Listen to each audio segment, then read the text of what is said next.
Bonjour Patrice, merci de ta visite sur notre stand au Salon de l'Agriculture et je vais me permettre de te présenter rapidement. Patrice, tu es issu d'une famille d'agriculteurs depuis 5 générations. Tu es éleveur en polyculture élevage extensif où tu élèves des vaches Callaway. C'est ça. Et bien sûr, tu as co-présenté l'émission d'M6 Aidons nos fermes. C'est là où on a pu te découvrir et surtout découvrir ta spécialité qui est plutôt une diversification d'activités dans la ferme. Et c'est en ça que ça m'intéressait d'avoir ton avis et d'avoir un petit peu tes connaissances en agriculture. Est-ce que cette petite présentation te convient ? Alors merci Fabrice tout d'abord pour ton invitation sur ton stand. Effectivement, je suis issu d'une famille d'agriculteurs depuis 4-5 générations, même certainement plus puisqu'à l'époque tout le monde était agriculteur. J'élève des Galloway dans le sud de la France, bon, ça s'entend un petit peu avec l'accent. Voilà, donc je suis dans le nord du Tarn et effectivement je suis passé en agriculture biologique en 2017-2018, première étape de conversion, et c'est comme ça que ça m'a permis aussi effectivement de terminer dans l'émission Aidons nos fermes, pour laquelle je suis très fier d'avoir représenté l'agriculture. Tu peux. Alors du coup, la première question qui pour moi était importante de te poser, c'est qu'est-ce qui te rend le plus fier dans ton métier d'agriculteur ? Alors, ce qui rend le plus fier dans le métier d'agriculteur, c'est vraiment toute la partie, puisqu'on est à l'origine et aussi, on est aussi à la finalité, c'est-à-dire qu'on est naisseur, on est éleveur, on est parfois engraisseur. Et moi, dans mon cas et dans tous les outils de diversification que j'ai développés, voilà, on peut être aussi restaurateur ou en vente directe, puisque c'est mon cas. Ça fait que moi, je vois toujours le produit ou l'animal, malheureusement, de la naissance jusqu'à l'étape finale. Ok. Et pareil, une question qui est importante, c'est quelles sont les valeurs que tu souhaites véhiculer dans ton métier d'agriculteur ? C'est une très bonne question. Les valeurs, c'est compliqué, c'est difficile parfois. La première, c'est le courage. Aujourd'hui, être éleveur, être agriculteur, si on n'a pas de courage, c'est très très compliqué. Je me rappelle là d'une discussion que j'ai eue avec un ancien sur ma commune qui me disait qu'à l'époque on travaillait et on savait pourquoi on travaillait puisqu'il y avait toujours du revenu. Aujourd'hui c'est totalement différent, c'est-à-dire qu'il faut calculer, il faut anticiper, il faut prévoir.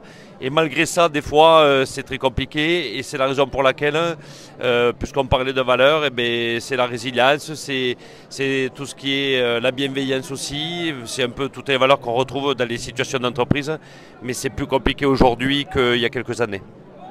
C'est un métier dur, oui.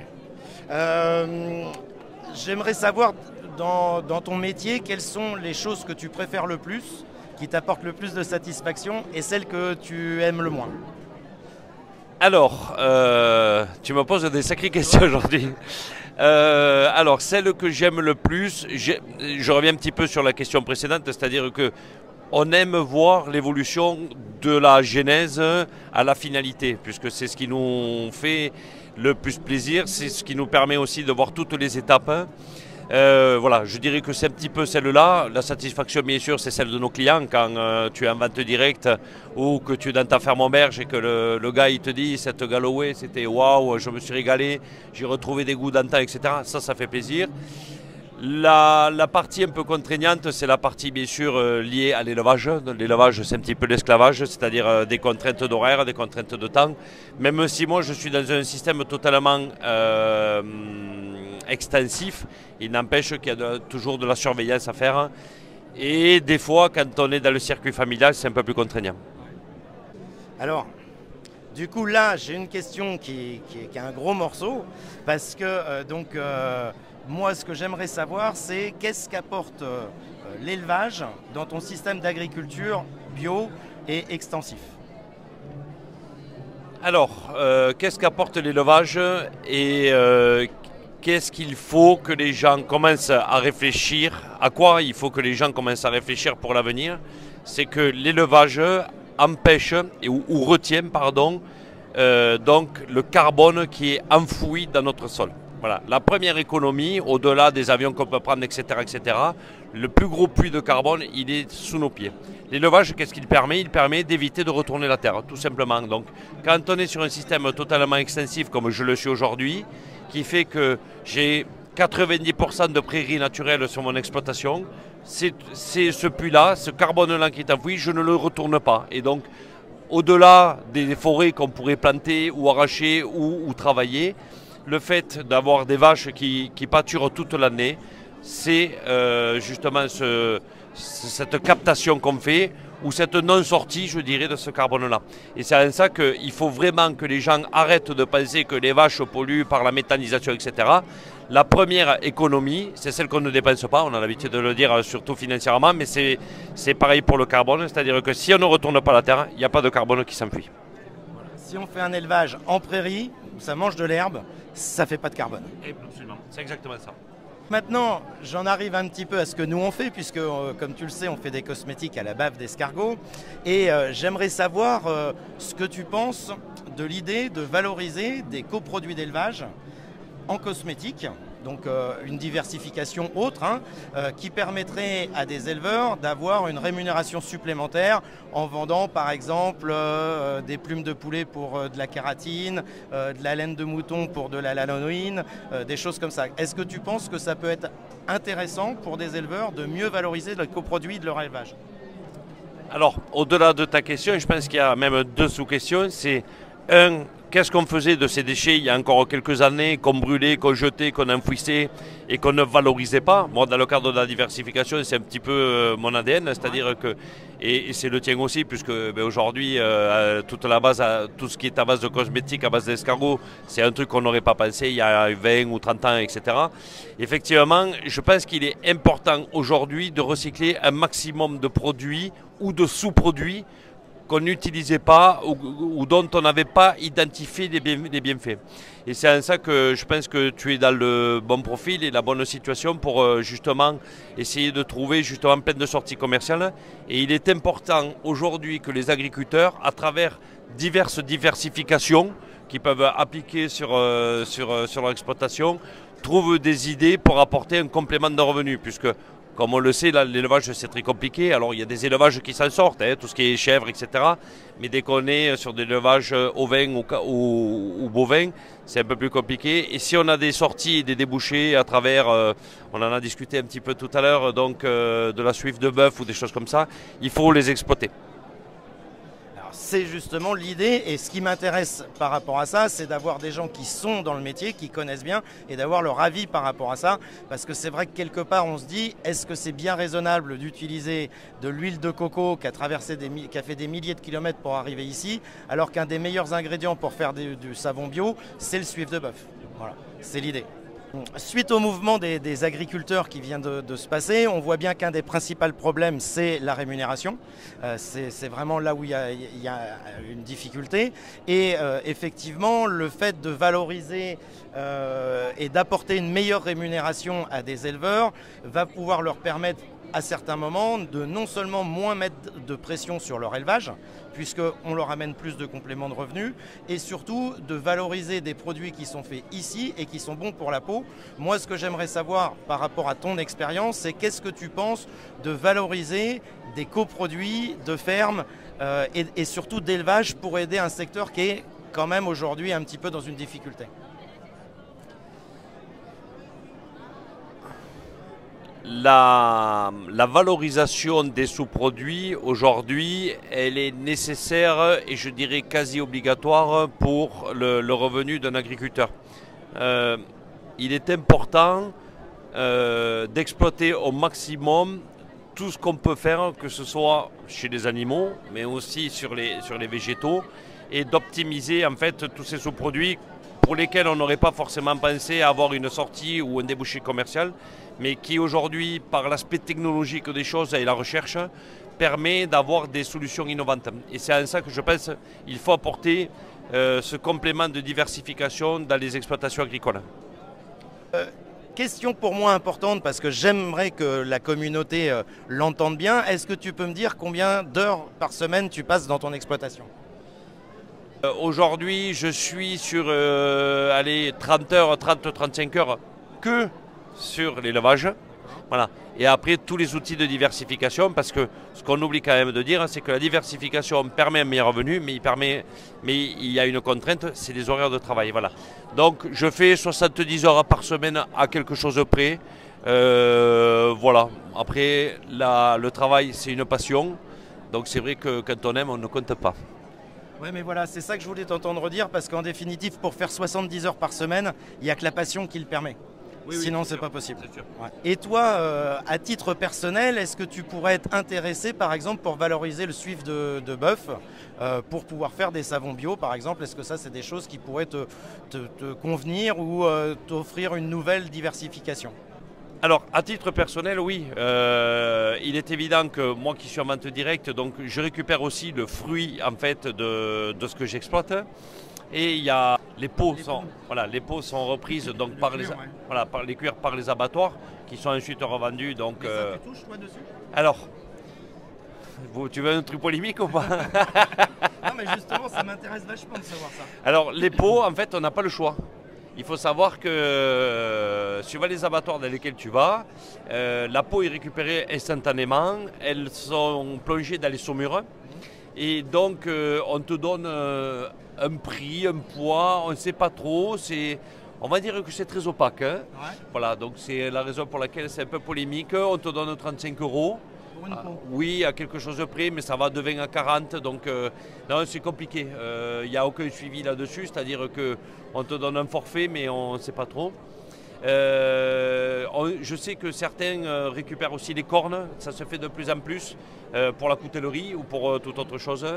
Et pour répondre un petit peu à ta question, oui, c'est sûr que, y compris pour les gens qui ne font pas de la valorisation via la vente directe, je pense que ça serait intéressant de valoriser aussi ce genre de sous-produit qu'on n'utilise pas et qui est certainement lié à la destruction ou qui peut partir en méthanisation. Je ne suis pas sûr de ce que je te dis, mais je pense qu'il y en a qui partent en méthanisation aussi. Je pense aussi, ouais. Alors, autre petite question polémique, puisque aujourd'hui on voit beaucoup arriver en cosmétiques bio, des cosmétiques bio certifiés bio, donc qui ont pour idée de promouvoir l'agriculture biologique et d'accoler aussi le terme vegan, c'est-à-dire que c'est cosmétique bio et vegan. Est-ce que tu pourrais nous expliquer comment c'est possible de pouvoir être bio et vegan? C'est polémique. Alors, c'est une question difficile. Il faudra qu'on comprenne, au même titre qu'on en a parlé tout à l'heure pour l'élevage, que le carbone, notre plus gros portefeuille de carbone, il est sous nos pieds. Il est important d'expliquer aux végans qu'il faut exploiter l'intégralité, y compris les animaux. Alors pourquoi les animaux? On va sortir un exemple tout simple, la fertilisation. Il y a deux solutions pour fertiliser un sol. Soit on utilise des engrais chimiques, voilà, ça c'est le premier. Sauf que quand on utilise des engrais chimiques, il faut du gaz. Et donc le gaz, on sait que nous ne sommes plus autonomes. Et de l'énergie pour la transformer. Voilà, donc on appelle ça de l'ammonitre, plus communément. Ça c'est le premier. Et sinon, il y a un truc qui est très simple qui s'appelle le fumier. Voilà. Et qui existe depuis une génération. Et du moment qu'on a des animaux ou des hommes, il y aura toujours du fumier. Et donc, c'est complètement idiot de penser qu'on peut avoir des produits véganes. Puisque si on va chercher des produits véganes, de l'autre côté, ça veut dire qu'on saura aller chercher du chimique avec tout ce que ça implique. Et c'est là où c'est qu'au-delà du vegan, il y a certains critères en bio auxquels il va falloir réfléchir demain. Pourquoi? Parce que, et moi j'ai l'habitude de dire, est-ce que le bio c'est bon? Oui, c'est bon dans l'assiette, mais est-ce que c'est bon pour la transformation? Pas toujours. Et là, aujourd'hui, on le voit, on est obligé d'importer du soja qui vient du Brésil, alors qu'on pourrait le faire en France, ou qu'on pourrait trouver des céréales, ou même toute autre sorte de graminées qui ferait qu'on pourrait le remplacer. Et c'est toute la problématique d'aujourd'hui. Merci pour cette réponse d'un vrai professionnel qui sait de quoi il parle.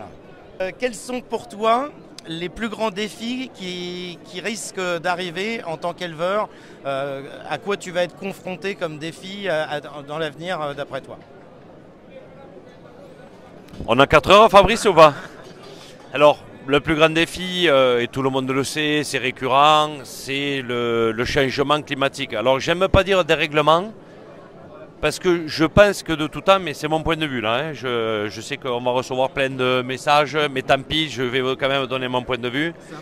Le dérèglement, pour moi, le cycle de la Terre, il a toujours été, il n'a jamais été réglé. Donc aller parler de dérèglement sur quelque chose qui n'a jamais été réglé, c'est compliqué. Il y a eu des ères glaciaires, il y a eu des réchauffements climatiques, et c'est pas d'aujourd'hui. Voilà, c'est un cycle. Alors, est-ce que l'homme accélère ce cycle-là? Vraisemblablement, et on est d'accord, tout le monde est là-dessus. Voilà.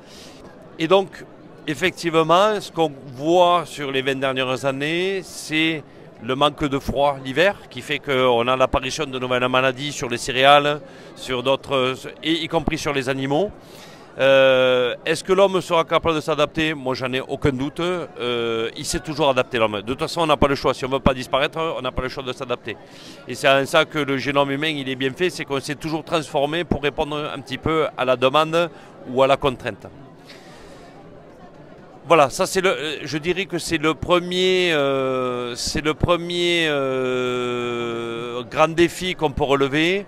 Moi, je pense que le second grand défi, c'est l'éducation du consommateur. Et alors celui-là, je pense qu'il va être très très difficile. Moi, ça fait 20 ans que je gueule pour dire que dans les écoles maternelles, plutôt que d'avoir des matières qui ne servent pas à grand-chose, on ferait mieux de sortir une poêle et de casser 2 œufs dedans ou de faire cuire des haricots ou toute autre chose pour commencer à éduquer le goût.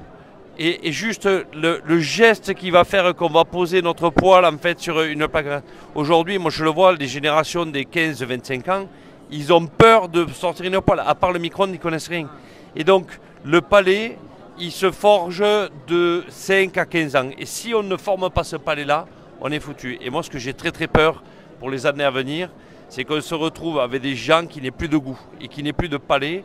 Et on le voit aujourd'hui avec le fast-food. Alors, j'ai rien contre le fast-food. N'allez pas nous envoyer des messages en disant qu'on est contre. Non, il faut de tout.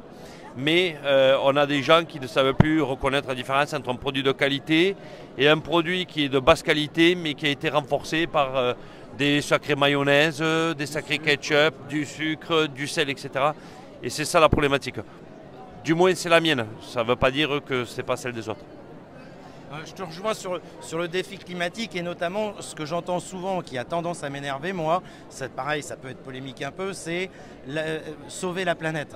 Ça, je trouve que c'est incroyable parce qu'elle va bien, la planète, elle tourne autour du soleil. C'est pas la planète le problème, c'est le climat qui nous permet de bien vivre sur cette planète. C'est ça le problème. Et effectivement, quand on fait de l'agriculture biologique, on répond en grande partie pour l'alimentation d'une population sans augmenter ce réchauffement climatique. Absolument. Pourquoi as-tu accepté cette interview aujourd'hui? Alors, la première raison, c'est que je t'avais vu à la télé. Ah. Voilà, figure-toi, et on en a discuté tout à l'heure avant l'interview, c'est que ça s'est joué à quelques jours, tu es passé à la télé, et en fait, tu m'as contacté via les réseaux sociaux. La première approche s'est très bien faite, on a très vite sympathisé, très vite se tutoyé, on a discuté un petit peu au téléphone, on a vu qu'on était sur la même longueur d'onde et voilà, moi j'ai beaucoup apprécié nos échanges et nos discussions et quand tu m'as proposé de venir sur ton stand, ça a été avec grand plaisir que j'ai répondu positivement pour partager avec toi donc, cette petite interview. Eh ben, écoute, je te remercie beaucoup et ce que je te propose, puisqu'on est au Salon de l'Agriculture, c'est d'aller boire une bière vite fait. Allez, mais écoute, c'est parti, mais elle n'est pas la bave d'escargot, rassure-moi. Bon, merci pour ton invitation, Fabrice, et longue vie donc, à Mademoiselle Agathe.